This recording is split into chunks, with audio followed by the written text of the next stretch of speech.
Bonjour Nadir, Bonjour, ça va? ça va? Je suis très heureuse de t'accueillir sur le plateau de l'émission Rencontre et Partage. Pour rappel, l'émission Rencontre et Partage, c'est l'idée de partager un moment pour découvrir un artiste et son univers. Nadir, tu as un parcours assez atypique. Tu voyages entre la France et le Burkina Faso depuis plus de 30 ans. Est-ce que tu peux nous en dire plus? J'ai connu le Burkina Faso en 1986 et je suis tombé littéralement amoureux de ce pays et j'ai eu envie d'en savoir plus des coutumes et des traditions du pays.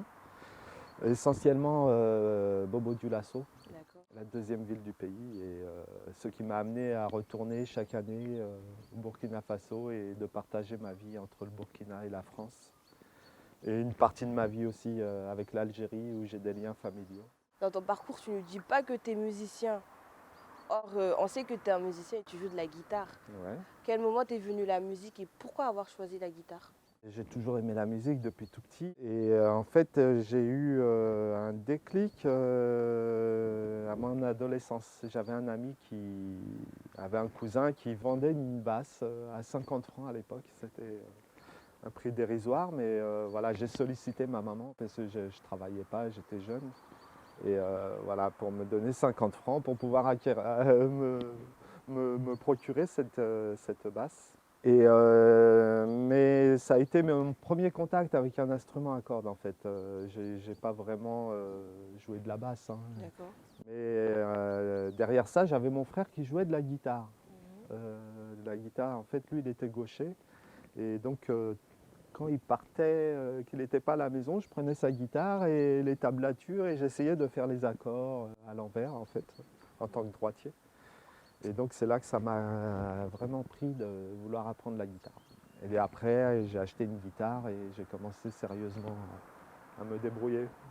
Si je comprends bien, tu n'as jamais suivi de cours au conservatoire pour apprendre la guitare. Non, La non, guitare. non. En fait, au début, j'ai autodidacte avec les systèmes de tablature. J'ai D'accord. commencé à apprendre les accords comme ça. Mhm. Et puis à écouter les disques. À l'époque, c'était les 33 tours. Donc on essayait de repiquer les petits solos des groupes de l'époque, Rolling Stone, Jimi Hendrix. Mhm. Mais après, avec le temps, des décennies après, j'ai été amené à prendre des cours d'harmonie. D'accord. Donc ce qui m'a développé le sens du travail avec l'instrument et puis développer mes solos, mon phrasé musical en fait. J'imagine que la musique peut être différente selon le pays où on vit. Ça n'a pas été difficile pour toi de t'adapter au Burkina Faso avec la musique qui, je pense, qui est différente d'ici?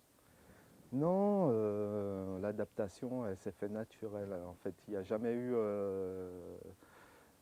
la musique, c'est une question de rencontre et de feeling. Après, si tu as le sens de la musique et le relationnel, et ben, à mon avis, tu as tous les outils pour pouvoir partager quelque chose avec d'autres musiciens, peu importe la région du monde en fait, hein. Après, et puis la musique, ça s'apprend aussi. On connaît les formats des concerts en France, dans les salles de spectacle ou dans les festivals en plein air ou dans plein d'autres choses. Est-ce que cela est différent au Burkina, les salles de spectacle Oui, en ou... fait, la différence qu'il y a, c'est que les concerts, les représentations en fait au Burkina sont la plupart du temps en plein air. Mhm. Il y a très peu de salles comme ici, les salles de spectacle, les centres culturels en fait couverts, hein. Mhm. Ici, c'est plutôt l'été, les festivals ou les festivals d'été où il y a des concerts en plein air. La plupart des concerts en Afrique se font en plein air en fait. D'accord.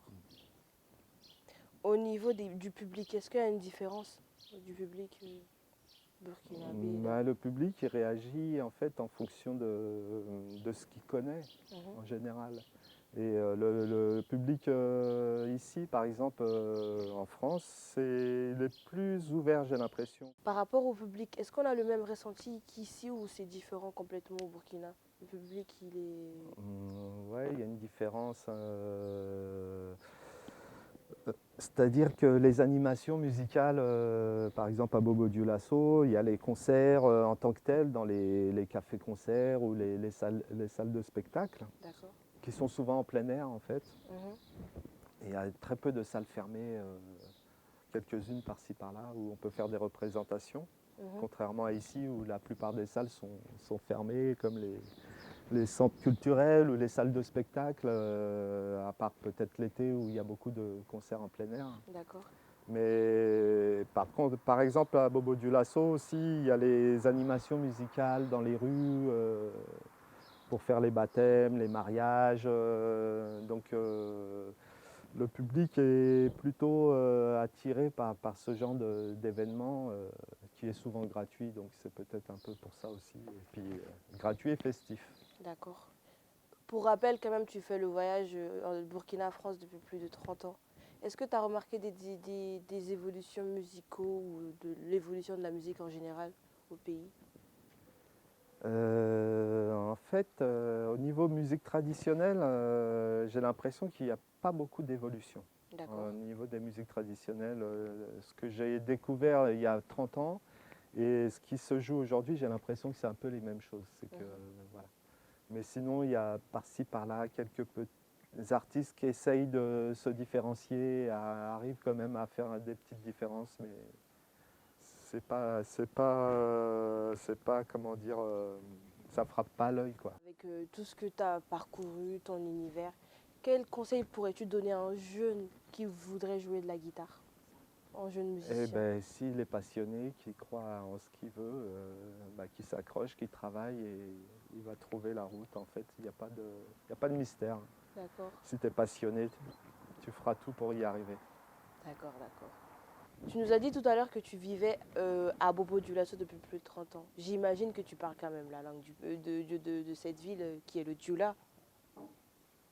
Ouais, oui, j'ai appris à parler la langue du pays, le Djoula. Quel a été le déclic qui t'a dit ah il faut que j'apprenne cette langue? Ah, en fait, dès le début, en fait, ça a été, j'ai appris à dire bonjour, Anisoroma, comme ça on dit bonjour. Mhm. Et puis j'ai vu que ça plaisait aux gens que je parle leur langue, donc du coup ça m'a donné envie d'apprendre des mots et ainsi de suite. Et puis avec le temps, ça s'est fait assez rapidement en fait. Moi j'ai pas très l'habitude de voir un blanc parler ma langue quand même le Dioula. Est-ce que tu peux nous dire deux trois mots avant d'aller rejoindre tes musiciens pour le petit mini concert? Bassifouetté, Est-ce que ça veut dire quoi bassifouetté pour les il n'y a gens qui pas nous de regardent? problème. D'accord. Bassifouetté, maintenant dofo. Ah, Inicheo, Aniche, Abe, Niche. d'accord. Mhm. Nous aussi on te remercie. Aniche, musique et danse sans frontières. D'accord. Aniche, ma vision, production. Aniche au Julien. Mhm. Tu vas quand même pas me dire qu'en 30 ans tu as appris à dire merci. J'ai dit de dire deux trois Oui, mots. merci. Aniche, ça veut dire merci, c'est vrai. En 30 ans tu as appris à dire merci. Que merci. Non, j'ai appris beaucoup de mots. Tu peux nous dire deux trois mots quand même? Deux, trois mots. Oui. Kele, Fila, Saba, Amaba. Il est comique ce petit Nadir. Mais c'est bon ça. Ça, au moins, ça met de l'humour, c'est bien. Je te remercie Nadir de nous avoir permis de te découvrir, ton Merci à vous. univers. Merci à vous tous.